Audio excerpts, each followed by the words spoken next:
Hi சொந்தங்களே, எப்படி இருக்கீங்க?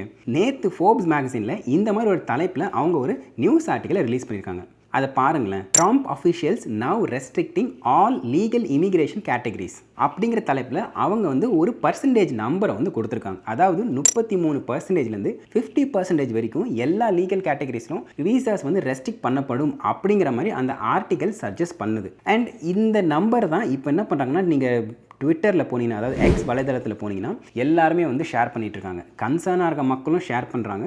அதே நேரத்தில் H1B எதிர்க்கிறவங்களும் வந்து ஹூரே அப்படிங்கிற மாதிரி அவங்களும் வந்து ஷேர் பண்ணிகிட்டு இருக்காங்க. ஸோ இந்த மாதிரி வந்து ஒரு பெரிய ஒரு போர்க்களம் மாதிரி அது வந்து காட்டுத்தீவாக பரவிட்டு இருக்கு. ஸோ இதுக்கு பின்னணி என்ன, அண்ட் இந்த நம்பரை இந்த ஃபோர்ப்ஸ் மேகசின் என்ன சோர்ஸ் வச்சு அவங்க வந்து மென்ஷன் பண்ணியிருக்காங்க, இதனால் H1B வீசாஸோ இல்லை நம்ம இந்தியன் மக்கள் அதிகமாக யூஸ் பண்ணுற வீசாஸ் எந்த அளவுக்கு பாதிக்கும் அப்படிங்கிறத பற்றி இந்த வீடியோவில் ஃபுல்லாக பார்க்கலாம் வாங்க. இந்த மாதிரி அமெரிக்கா சம்மந்தப்பட்ட இமிகிரேஷன், ஃபன், லைஃப் ஸ்டைல் இந்த மாதிரி நியூஸை தெரிஞ்சுக்கிறதுக்கு நம்ம சேனலை சப்ஸ்கிரைப் பண்ணி வச்சுக்கோங்க. ஸோ இந்த ஆர்டிக்கல் பிரகாரம் இப்போதைக்கு டெபுட்டி சீஃப் ஆஃப் ஸ்டாஃபாக இருக்கிற ஸ்டீஃபன் மில்லர் தான் இதை வந்து ஆர்கஸ்ட்ரேட் பண்ணிகிட்டு இருக்காரு. அண்ட் அவரோட டைரக்ஷனில் USCIS வந்து நிறைய அப்ளிகன்ஸை வந்து ஃப்ரீஸ் பண்ணுறாங்க அப்படிங்கிற மாதிரி. ஏன்னா இது ஒரு வேர்டிங்ஸ் போட்டு அந்த ஆர்டிக்கலை வந்து மென்ஷன் பண்ணியிருக்காங்க. அண்ட் கூடவே வந்து அவங்க ஒரு நம்பரை வந்து கொடுத்துருக்காங்க. அதுதான் 33%லேருந்து 50% வரைக்கும் ட்ரம்ப் அட்மினிஸ்ட்ரேஷனோட எண்ட் ஆஃப் டேர்ம் இருக்கு இல்லையா, அதுக்குள்ளே அவங்க இவ்வளோ இமிகிரேஷன், அதாவது லீகல் இமிகிரேஷனை குறைக்கணும் அப்படிங்கிற மாதிரி டார்கெட் வச்சு அவங்க போயிட்டு இருக்கிறதாகவும் அந்த ஆர்டிக்கல் வந்து மென்ஷன் பண்ணுது. ஸோ இது வந்து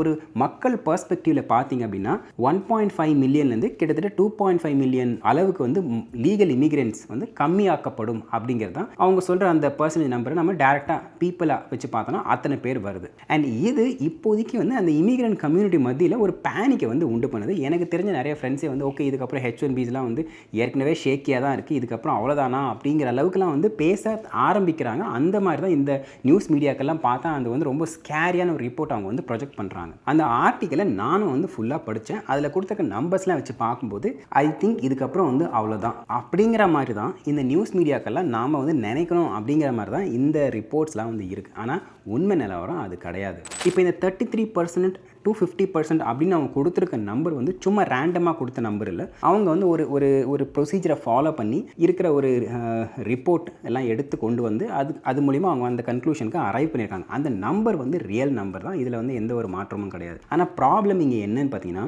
அந்த நம்பர் அவங்க கொண்டு வந்த விதம் இருக்கு இல்லையா, எங்கேருந்து அதை எடுத்தாங்க அப்படிங்கிறத இங்கே வந்து முக்கியம். நம்ம இந்தியன்ஸ் அதிகமாக யூஸ் பண்ணுறது பார்த்தீங்கன்னா H1B visa, F visa, L visa இந்த மாதிரி வந்து இந்த வீசாஸ்லாம் இருக்கும். ஆனால் இந்த நம்பர் வந்து முழுக்க இந்த வீசா கேட்டகரியை வந்து பேஸ் பண்ணி வச்சு கொண்டு வந்த நம்பர்ஸ் கிடையாது. இந்த ஃபோர்ப்ஸ் மேகசின் வந்து என்ன பண்ணியிருக்காங்கன்னு பார்த்தீங்கன்னா, NFAP national foundation for American policy அப்படின்னு ஒரு அட்வொகசி குரூப் இருக்குது. அந்த அட்வொகசி குரூப்போட ஹெட் அவர் வந்து ஒரு சில டேட்டாஸை வச்சு தான் இதை வந்து இந்த பர்சன்டேஜ் நம்பருக்கு அரைவ் பண்ணியிருக்காரு. அண்ட் அது என்ன பண்ணுறாருன்னா, ஒரு 4 டேட்டாவை வந்து எடுத்திருக்காரு. அந்த 4 டேட்டாவில் பாயிண்ட் நம்பர் 1 ரெஃப்யூஜிஸ்.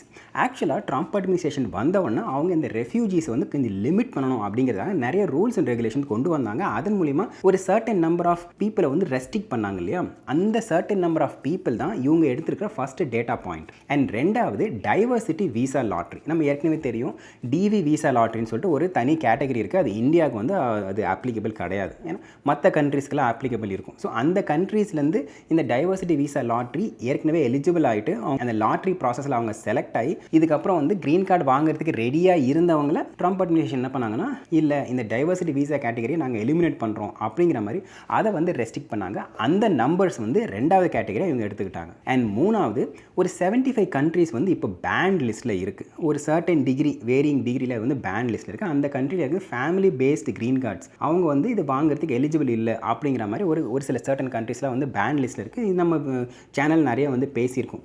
அந்த பேன் லிஸ்ட்டில் ஒருவேளை அவங்க அமெரிக்காக்குள்ளே வந்திருந்தாங்கன்னா அந்த நம்பர்ஸ் வந்து எவ்வளோ அப்படின்னு பார்த்துட்டு அந்த நம்பர்ஸையும் இவங்க வந்து கன்சிடரபிளாக எடுத்துக்கிட்டாங்க. ஆனால் இதில் என்னென்னா, அந்த பேன் லிஸ்ட்டில் இந்தியா வந்து கிடையாது. ஸோ அதனால் இந்த கேல்குலேஷனில் இந்தியாவோட நம்பர்ஸ் இங்கே வந்து வராது. அண்ட் நாலாவது ஃபேமிலி ஸ்பான்சர்ஷிப். இந்த அட்வொகசி குரூப் என்ன எஸ்டிமேட் பண்ணுறாங்கன்னு பார்த்தீங்கன்னா, இந்த 4 வருஷ பீரியடில் 1.5 மில்லியன் அளவுக்கு legal family sponsorship visa green cards தான் கம்மியாக தான் வந்து அலோகேட் பண்ணுவாங்க.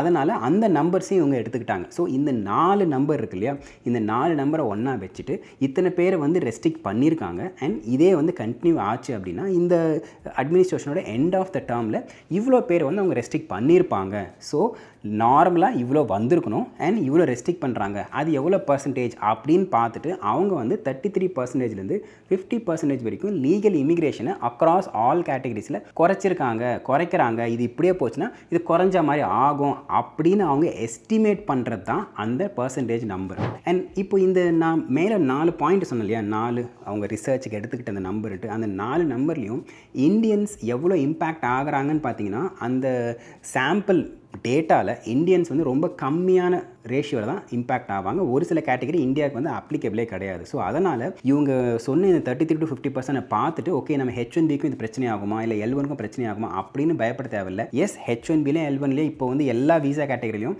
நிறைய ரெஸ்ட்ரிக்ஷன்ஸ் கொண்டு வராங்க, அது வந்து இல்லைன்னு சொல்லலை. ஆனால் இப்போ இந்த ஸ்பெசிஃபிக்காக ஆல் லீகல் கேட்டகரிஸ்னு சொல்லிட்டு நேற்று வந்த இந்த ரிப்போர்ட் பார்த்தீங்கன்னா ஸ்பெசிஃபிக்காக நம்ம இந்தியன்ஸ் அதிகமாக யூஸ் பண்ணுற அந்த வீசா கேட்டகரியை வந்து டைரெக்டாக அஃபெக்ட் பண்ணல அப்படிங்கிறது தான் இங்கே பாயிண்ட். ஸோ இதில் அப்போ இந்தியன்ஸ் வந்து வருத்தமே பட தேவையில்லையா அப்படின்னீங்கன்னா இல்லை, அது வந்து பாயிண்ட் கிடையாது. இங்கே என்னென்னு பார்த்தீங்கன்னா நிறைய அவங்க வந்து பப்ளிக் சார்ஜ் அப்படின்னு சொல்லிட்டு ஒரு சில ரூல்ஸ் அண்ட் ரெகுலேஷன்ஸ் கொண்டு வந்திருக்காங்க. அதில் ஏதாவது ஒரு கவர்மெண்ட் அசிஸ்டன்ஸ் வாங்கியிருந்தாலோ இல்லை எங்கேயாவது வந்து கவர்மெண்ட்டுக்கு வந்து சப்போர்ட்டிவாக இருக்கிற மாதிரி இல்லை அவங்க அசிஸ்டன்ஸ் எதிர்பார்க்குற மாதிரி ஃபியூச்சரில் இன்கேஸ் வரக்கூடும் அப்படின்ற மாதிரி ஒரு சினாரியோ வந்து ஒரு H1Bயோ இல்லை L1ல் இருக்கிற வந்து வீசா ஸ்டாம்பிங் போகும்போதோ இல்லை எக்ஸ்டென்ஷனுக்கு போகும்போதோ அந்த ஆஃபீஸர் அவருக்கு வந்து தோணுச்சு அப்படின்னா அவர் வந்து ஃப்ளாட் அவுட் பப்ளிக் சார்ஜ் ஆகிடுவாங்க அப்படின்னு சொல்லி கூட இதை வந்து கேன்சல் பண்ணுறதுக்கு வாய்ப்பு நிறைய இருக்குது. அந்த மாதிரி ரிஸ்க் வந்து இருக்குது, இல்லைன்னு சொல்ல வரல. ஆனால் இப்போது இந்த டார்கெட் பண்ணியிருக்க 50% அப்படிங்கிறது வந்து ஸ்பெசிஃபிக்காக இந்தியன்ஸ் அதிகமாக யூஸ் பண்ணுற வீசா கேட்டகரிஸை வந்து குறிப்பாக டார்கெட் பண்ணல. ஸோ அதனால் இந்த நியூஸ் ஆர்டிகல் நினச்சி இப்போதைக்கு நம்ம வந்து பயப்பட வேண்டாம் அப்படிங்கிறது தான் இங்கே வந்து என்னோட